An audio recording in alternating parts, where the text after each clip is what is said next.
Assalamualaikum warahmatullahi wabarakatuh. Ilahi anta maksudi wa ridhaka matlubi atini mahabbataka wa manfaataka. Alhamdulillahilladzi hadana li hadza wa ma kunna linahtadiya laula an hadana Allah. Asyhadu an la ilaha illallah wahdahu la syarika lah wa asyhadu anna Muhammadan abduhu wa rasuluhu alladzi la nabiyya ba'dahu. Faqala Allah Ta'ala fi kitabihil karim, a'udzu billahi minasyaitonir rajim.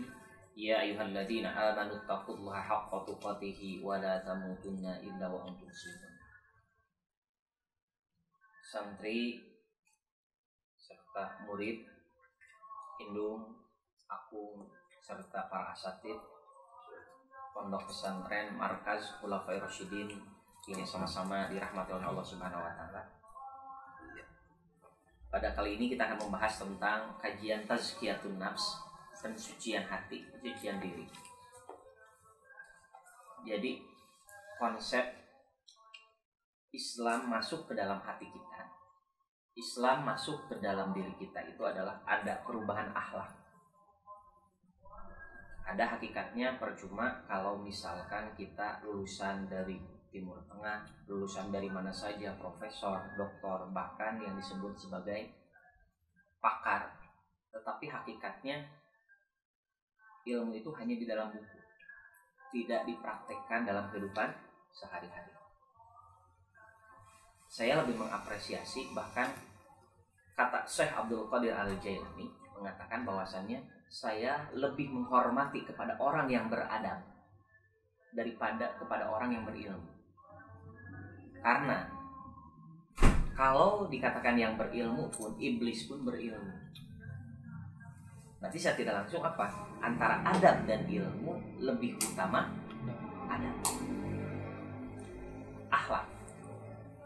Makanya keluar dari pesantren ini, kalau misalkan ilmu bisa dicari, tapi kalau masalah adab, orang lain itu adalah sudah masuk ke dalam pensucian hati. Sekali lagi, adab diutamakan, nanti ilmu akan mengikuti. Makanya di sini adalah di dalam Quran surat An-Nur ayat 21, kalimatnya adalah kalimat Allah begitu indah. Yang dipanggil itu bukan manusia, tetapi lebih spesifik. Ya ayyuhalladzina amanu. Betul? Dipanggilnya itu adalah kalau orang yang beriman sudah pasti manusia. Tetapi manusia belum dikatakan orang yang beriman. Makanya lebih spesifik lagi. Wahai orang-orang yang beriman. Apa yang disebut dengan iman? Ulama kalam itu orang-orang yang berkecimpung di bagian tauhid mengatakan yang disebut iman itu adalah tasdikun bil qalbi, meyakini dengan hati. Jadi yang namanya iman itu bukan langsung dilihat oleh mata saja, tetapi hati masuk. Mata hanya sebagai wasilah bahwasannya untuk memperkuat keimanan kita. Kalau masuk ke dalam hati, hatinya sudah bersih, tidak mungkin mata melakukan maksiat. Kalau hati sudah bersih, tidak mungkin mulut ini akan menggolimi orang lain. Kalau hati sudah bersih, tidak mungkin tangan ini akan mencuri.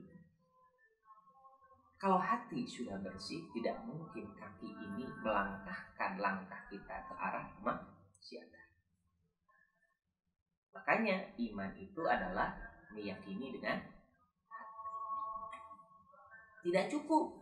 Kalau sudah yakin, bagaimana? Gak bisa kita diam saja. Wa iqrarun bil lisan, ucapkan. Kalau sudah mengimani, ajak kepada orang lain.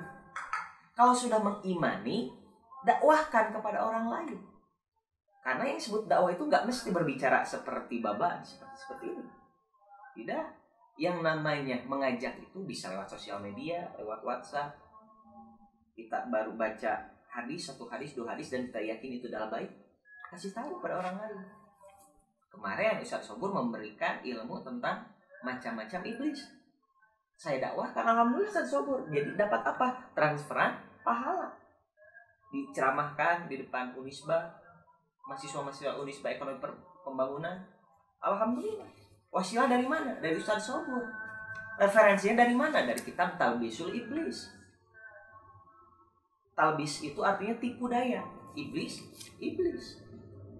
Dan alhamdulillah gak kerasa. Padahal hanya sebatas Ustaz Sobur hanya sebatas pasang status di status WA saja. Saya ngelihat. Alhamdulillah. Nanti Ustaz Abdal kalau yang baik, ketika saya mengatakan itu baik, ya saya akan ngambil. Jadi adab itu bukan semata-mata kita tinggi, jabatan kita atau ilmu kita tinggi, tetapi adab itu kalau ada bermanfaat, mau keadaannya murid kita, mau keadaan itu adalah lebih bawah dari kita ilmunya, tetap itu baik, maka dia. Makanya iman itu wa iqrarun bil lisan, ucapkan dengan lisan kita. Kemudian wa amalun bil arkan. Setelah itu action. Gak mungkin. Kita sudah tahu ini adalah slogan Arab, bukan hadis ya. An-nadhafatun minal iman itu bukan hadis, tapi slogan Arab. Kebersihan itu sebagian dari iman. Kalau kita sudah meyakini itu keimanan, kita gak bersih. Lihat WC yang sebelah meskipun mati, oh ini perlu lampu, tinggal minta sama aku, sama Inu, pasang lampu. Kemudian kalau kotor, bersihkan. Karena kenapa? Saya suka menggarisbawahi, kalau WC dari setiap pondok pesantren itu kalau bersih, insya Allah orang-orangnya pun bersih. Kemudian lihat di kamar, makan gak di kamar. Kenapa gak makan gak di kamar? Karena kamar itu sebagai tempat tidur. Kalau bakteri ada di kamar, maka akan cepat orang akan sakit. Apalagi sekarang imun kita harus naik, maka iman kita akan naik. Jadi posisinya iman kita naik, imun kita naik. Makanya makan di mana? Di tempat yang sudah disediakan. Berarti konsep iman hebatnya Allah memanggil bahwasanya wahai orang-orang yang beriman, sudah meyakini dengan hati, mengajak dengan lisan, kemudian langsung action melakukannya. Apa kalimatnya? Saking Allah sayang kepada hambanya, kalimatnya adalah la tattabi'u. La di sini bermakna nahi atau nahyu. Nahyu itu artinya larangan. Berarti hukumnya adalah haram.